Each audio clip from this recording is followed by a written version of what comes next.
Hallo, ich bin Andreas. Das ist eine Vista 45 SP und ich möchte kurz zeigen, wie man an dieser Kamera den Normalbalgen durch einen Weitwinkelbalgen ersetzt. Das geht relativ schnell. Ich nehme einfach die Frontstandarte, schiebe die vorsichtig in die Parkposition. Hier ist ein 150er Standardobjektiv. Das wird immer verkehrt herum transportiert, andersrum passt es nicht. Oder passt es, aber lässt sich nicht zusammenklappen. Dann kann ich das komplette Rückteil, also kann ich einmal abnehmen, da ich oben diese beiden Klemmen drücke. Und wenn ich das gemacht habe, komme ich sehr einfach hier an meinen Balgen ran. Da sind oben, vorne und hinten jeweils so kleine Klemmen, die löse ich. Und dann habe ich meinen Balgen rausgenommen und kann den durch einen Weitwinkelbalgen ersetzen. Und der Weitwinkelbalgen hat hier so ein kurzes Ziehharmonikastück. Das ist dann so ein sehr flexibles, kurzes, so ein Leder-Bag, so eine Tasche, sagen die Amerikaner. Und dann sitzt an diesem Weitwinkelbalgen über ein Schraubgewinde. Das kann man jetzt nicht so schön sehen, aber da sitzt so draufgeschraubt eine Platine, die sehr komisch aussieht, weil die Platine nach vorne nochmal so ein Blech abgesetzt hat. Das hat folgenden Grund. Das ist eine Einheit, das ist ein 75er Super Angulon, das quasi vorne nochmal auf dieser speziellen Platine eine Platte hat, die quasi in die Aufnahme des Balgens gesetzt wird. Also anstelle des Balgens kommt jetzt diese Platte, wird daran geklemmt, von hinten an die Standarte. Hier beginnt der eigentliche Balgen und jetzt muss ich nur noch den hinteren Teil einsetzen, so dass es nicht irgendwo klemmt. Dazu ziehe ich den Fokus erstmal so ein bisschen weiter raus.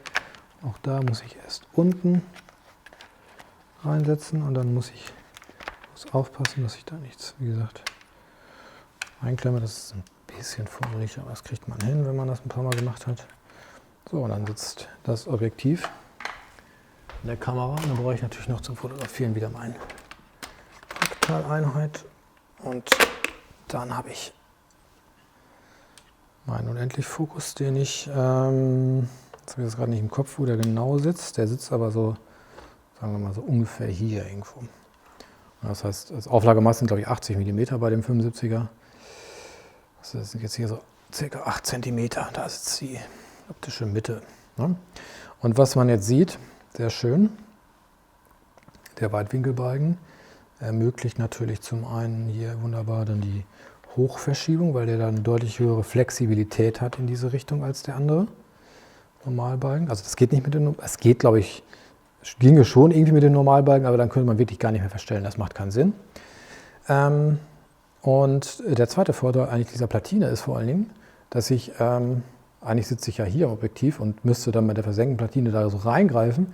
Ich aber sehr bequem hier von der Seite spannen kann meine Blende einstellen, komme hier sehr gut an den Drahtauslöser ran, habe hier auch sogar meinen Hebel, um den Verschluss einmal schnell komplett zu öffnen, zum Scharfstellen. Also das ist schon von der Bedienbarkeit her sehr bequem. Und ich habe an dieser Kamera auch den wunderbaren Vorteil, dass der Laufboden nicht im Bild ist, auch nicht, wenn ich im Hochformat fotografiere. Der Nachteil ist, dass ich das, wie ich es jetzt zusammengebaut habe, die Kamera so nicht transportieren kann. Also ich kann sie transportieren, aber ich kann sie nicht zusammenklappen. Und darum muss ich das einmal wieder zurückbauen. Das geht aber relativ zügig. Ich nehme das Rückteil ab.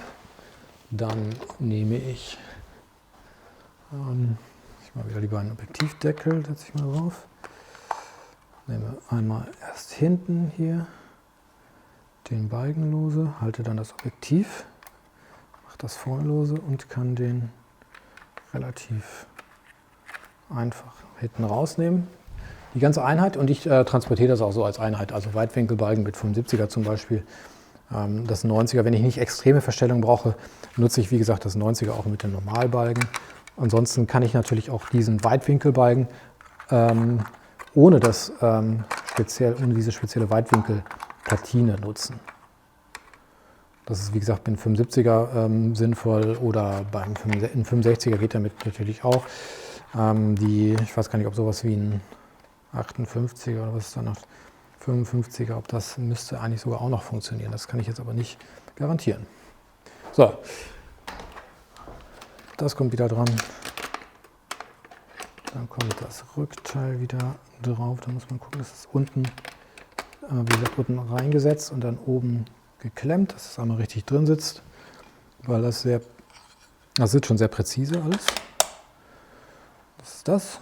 Und dann kann ich hier meine Frontstandarte wieder verparken, zusammenklappen und habe wieder eine transportierfähige Kamera. Vielen Dank.